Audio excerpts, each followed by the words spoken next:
The Terminator is a 1984 film directed by James Cameron that really needs no introduction. It's a sci-fi action noir classic that went on to spawn 5 sequels. One that is one of the greatest sci-fi action films ever made and one of the greatest sequels ever made. One that could never really live up to its predecessor, and frankly, it doesn't at all. It has some frankly cringe-worthy moments in it that try to be clever and self-parodying but end up failing miserably, and its only saving grace really is that it had a decent ending. One that had the right idea by setting it during the future war, had some decent action set pieces, but ultimately didn't deliver due to using silly ideas like a half-human, half-Terminator character twist, which they gave away in the trailer, and closed the film with John Connor getting a donor Terminator heart. But hey, on the plus side, it had Michael Ironside in it. One that, you know what, don't even bother with this one. And one that, although not a complete train wreck, features some great action sequences and is arguably the best of the post-T2 sequels, is also proof that the franchise should just now be left alone. There's also been a TV series, web series, comic books, comic book crossovers, theme park attraction, novels, board games and card games, action figures, pinball, and video games across both PC and consoles. The Terminator video game on the Megadrive and Genesis was released in 1992, 8 years after the film was released. It was developed by Probe Software and published by Virgin Games.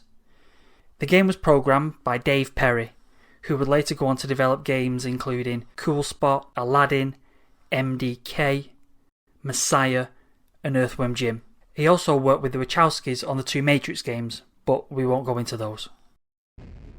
The Terminator is a 2D side-scrolling action game which follows the plot of the film rather faithfully. You play as Kyle Reese, fighting against the Terminator to save Sarah Connor and in turn the whole of mankind. The game opens with scrolling text similar to that of the film, accompanied by the famous Terminator theme. You are then taken to a title screen which consists of a detailed digitised image of what is essentially the poster for the film, with the letters of the title being shot into frame. The game is set across 4 levels which are inspired by key points in the film, interspersed with narrative text.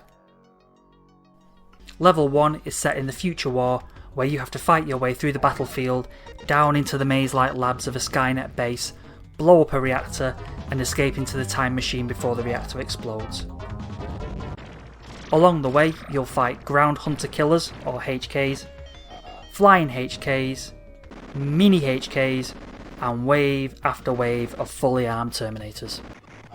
Level 2 sees you making your way through the streets, gunning down both Molotov-throwing thugs and police officers while avoiding aerial attacks from a missile-firing helicopter, ending with you entering the Tech Noir Club, fighting the Terminator and saving Sarah. Level 3 has you navigating various floors and rooftop of the police station while shooting your way through wave after wave of police officers and Molotov-throwing thugs, again, as well as the Terminator, again, until you rescue Sarah, again. In the final level, you have to navigate the maze-like area of the Cyberdyne factory, avoiding or if needs be shooting the Terminator, now just the famous endoskeleton, until you can lure him into the hydraulic press and crush him. Controls are simple. You navigate with left, right, up and down on the D-pad. A button is plant a smart bomb, although this only applies to the first level, and after that A does nothing, and you're left using B to shoot and C to jump. Controls are responsive and Reese moves along at a steady pace. The game has 4 difficulty settings: easy, normal, difficult and very hard. The only real difference between these is that if you choose easy, you get the rifle almost straight away after entering the underground base in level 1. This makes it much easier for you to mow down the endless waves of heavily armed Terminators. On the other difficulties, you don't get the rifle until you've made your way deeper into the level and destroyed the mini HK. You also get less health items dropped when you kill Terminators in the harder difficulties compared to the easier ones. I personally only usually play it on easy, as the constant throwing of grenades against a never-ending stream of respawning enemies until you get the rifle can become very tedious very quickly. I find it much more enjoyable to get the rifle early on and be able to mow down the Terminators and be able to progress through the level. But even on easy, the game can be rather unforgiving at first, and it does remind me of an arcade game in that respect, in that you can find yourself dying very easily. You can sometimes find yourself trapped between a group of enemies who will surround you, and you've ended up dying a very easy and cheap death. Overall, I'd argue that the difficulty is rather uneven. Easy is too easy, and the harder settings are frustratingly unfair. I played it on the harder difficulties, but it's so unforgiving it strangles any enjoyment out of the game. The levels themselves, apart from the first and last, which have exploratory elements to them, are also very linear. You have a score located in the top left of the screen, ammo counter to the side of that, and health bar located in the centre. The ammo counter only applies to the first level and represents the number of smart bombs you collect, which you can collect the full amount of 9 if you hang around at the start of the level, as they constantly respawn, making it very easy for you to get fully tooled up. Killing enemies gives you certain points, although this does seem somewhat pointless as you don't get anything for reaching point milestones, no extra lives, no nothing. Enemies are endlessly respawning or just being stunned and getting back up again, so you could stand there all day constantly taking them out, building up a huge score and get nothing, which makes having the score a bit redundant.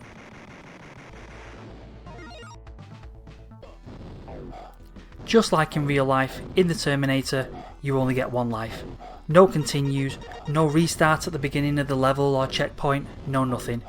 Once your energy is depleted, you're dead. You get a game over screen, a detailed digitised picture of Reese with some sad Terminator inspired music, and then it's back to the title screen.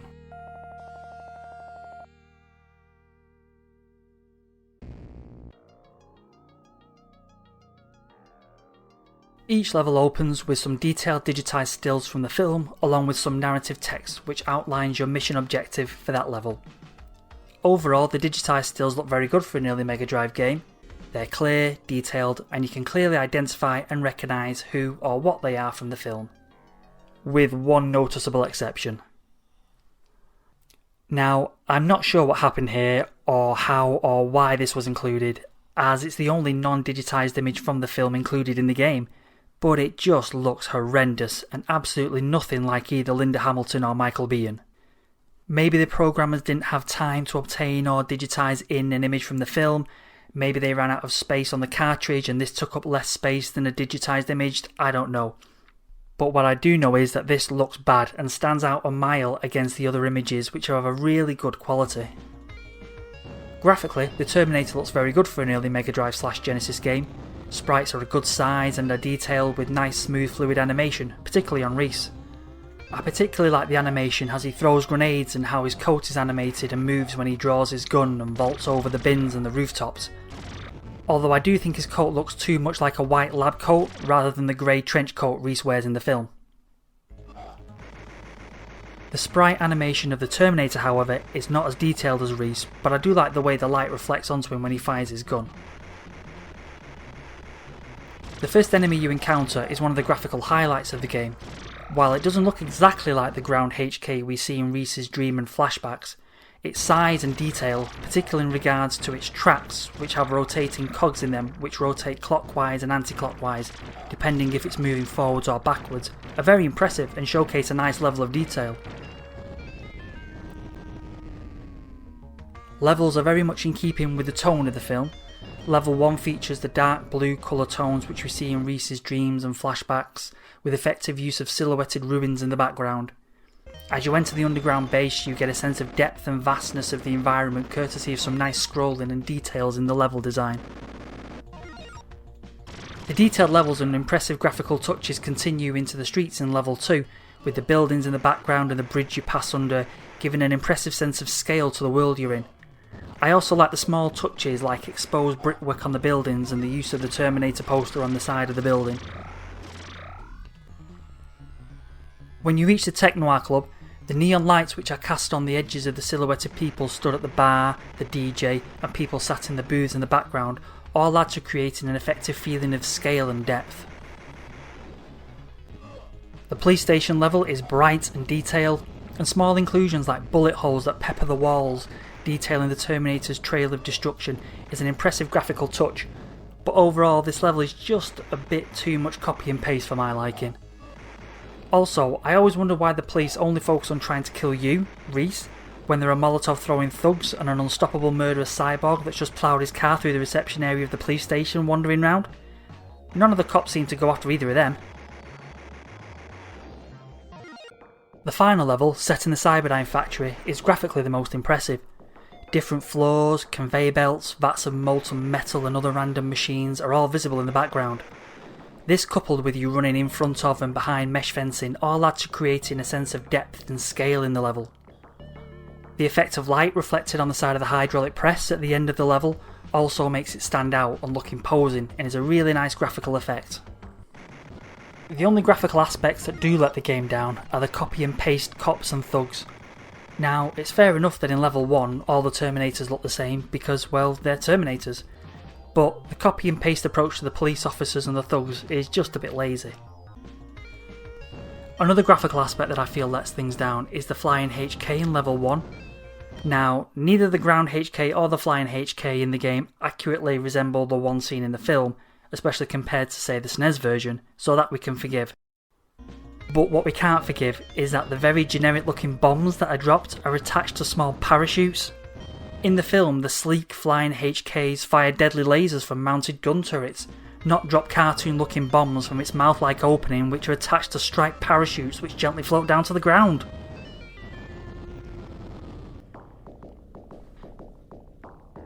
The music in The Terminator is a particular highlight courtesy of Matt Furness, who does a great job in capturing Brad Fiedel's iconic Terminator theme and draws inspiration of it to provide each level with music that gives you a sense of drive and feeling of pursuit as you're being chased by the Terminator.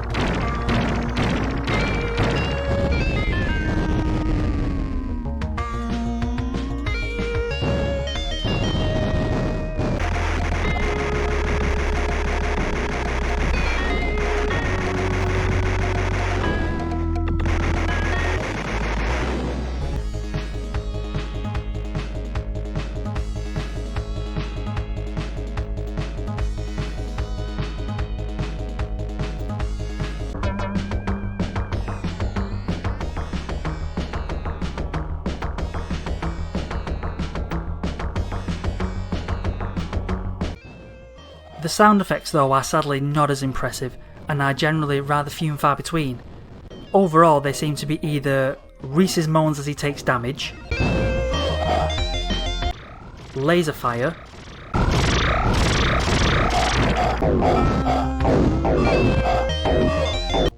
smart bomb timer, or just generic explosions.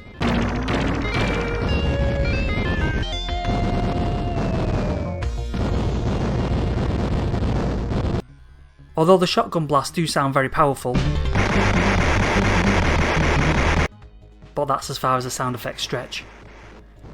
The Terminator's gun doesn't even make a sound when he fires it. The main flaw of the Terminator, however, is not the lack of sound effects, it's not the generic looking cut and paste enemies or even the laughably bad inter-level artwork, it's the game's length. The game is far too short and the 4 levels simply aren't enough. When recording footage for this video and playing the game on normal mode, I managed to complete the game in just over 16 minutes. If I'd have paid £30 to £40 for this game back in the day and completed it within 16 minutes, despite being the huge Terminator fan I am, I'd be returning it for a refund. Yeah. I think I want my money back. Now don't get me wrong, I did have this game when I was younger and it took me a while before I was able to complete it, but once I did, I was able to breeze through it in no time. Some additional levels which followed the narrative of the film were needed here. For example, after you rescue Sarah from the Tech Noir Club in level 2, there should have been something like a driving level where you have to outrun the Terminator and shoot his car so that he crashes before you then get caught by the police. This would have then led into level 3. Then following level 3 there could have been another driving level where you're pursued by the Terminator in the big tanker. This would have then fed into the final level. Another possible additional level could have taken inspiration from Reese's flashbacks or Sarah's dream. We could have had a level set in the underground bunker which gets invaded by Terminators and you have to fight your way out. These additional levels would have added some much needed longevity and a bit of variety to the gameplay and the overall game, and make it last a bit longer than 16 minutes.